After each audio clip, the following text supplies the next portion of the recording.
Crepin, il a touché mon cœur avec cette vidéo, les amis. Regardez. Le premier des signes qui montre que vous n'êtes pas guéri de vos blessures d'enfance, c'est que vous vous excusez tout le temps. Il y a des gens qui s'excusent pour tout, partout et en tout temps, peu importe les circonstances. Mais quand vous avez raison, vous vous excusez. Quand vous êtes en position de force, vous vous excusez. Parce que vous avez un problème avec le conflit. Le conflit vous fait peur et tellement vous voulez avoir une image personnelle qualitative dans l'esprit des gens que vous êtes prompte à vous excuser. Ce qui va se passer, c'est que dans le couple, peu importe les traitements que vous allez subir, vous vous excusez pour que ça fonctionne, pour que ça marche.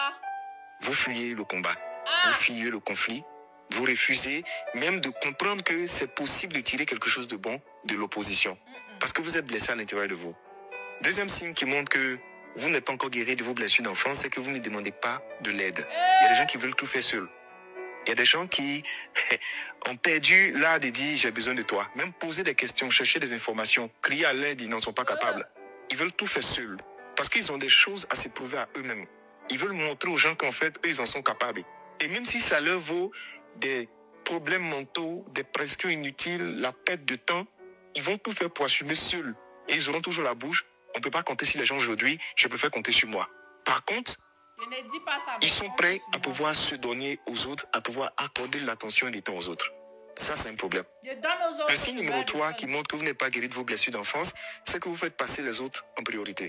C'est-à-dire, je connais des personnes qui sont capables de substituer leur bonheur pour le bonheur des autres. Il n'a pas, mais il est prêt à donner le peu qu'il a pour faire plaisir aux autres. Malgré que quand lui, à son tour, il a besoin des gens ne sont pas là. Mais à chaque fois qu'on le bip un peu, on lui demande de l'aide. Souvent, on ne le sollicite pas. Lui, il nous court comme ça. Et il met en priorité les autres. Ce sont les personnes qui ont tendance à mettre en priorité les problèmes des autres par rapport à eux, à mettre les enfants des autres en priorité par rapport à eux, à mettre le bonheur et le plaisir des autres par rapport à eux. Rarement, ils vont se faire plaisir eux-mêmes. Rarement, ils vont assumer leurs besoins et pouvoir faire face à ça. Mais quand il s'agit des autres, ils sont tout empressés. Ça, c'est un signe, ça.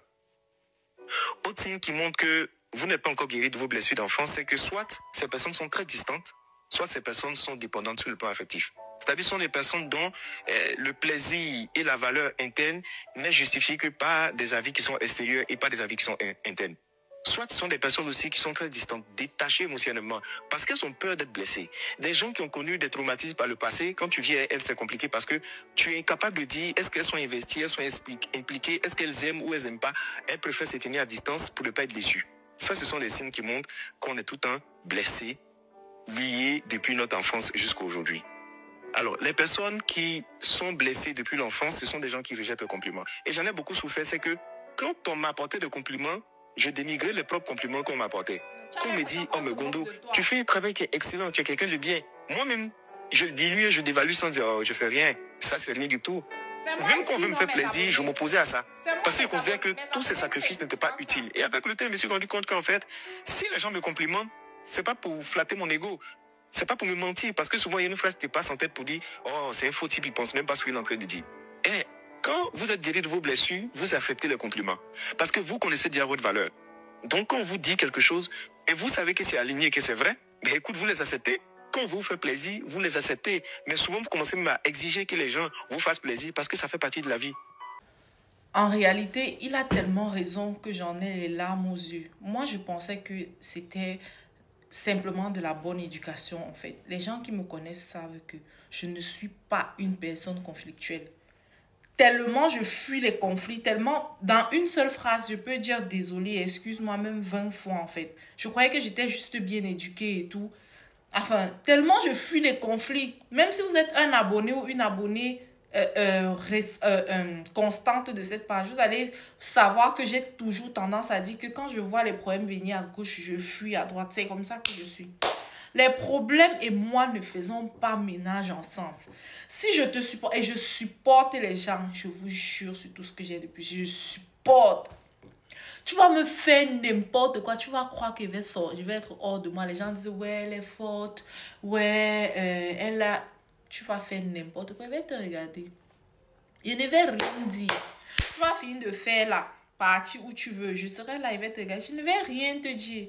Et si je sens que j'ai dépassé ma limite du supportable, au lieu de venir te, comment on dit, quand tu pars, te confronter, Au lieu de venir te confronter, je vais simplement prendre mes distances. Tu vas te lever un matin comme ça et te réponds plus. Tu m'appelles et réponds pas. Tu m'écris, je réponds pas.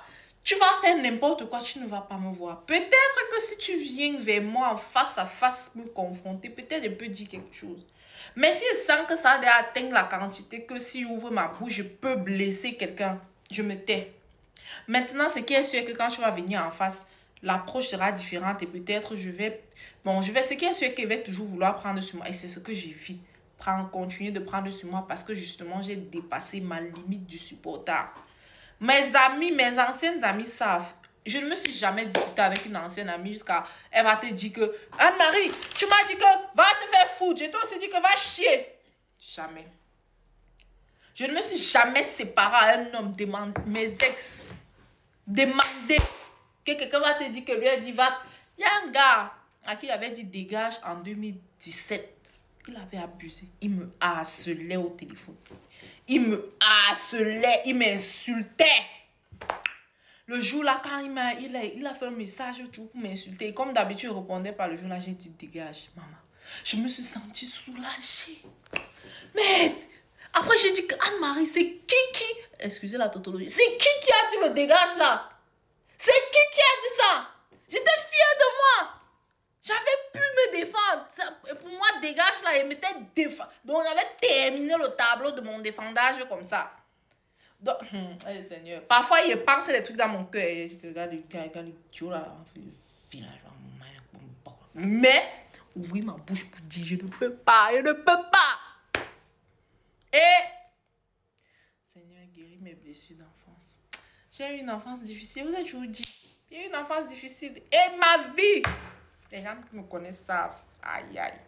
Si tu veux voir mon côté sombre, approche-toi de mes enfants.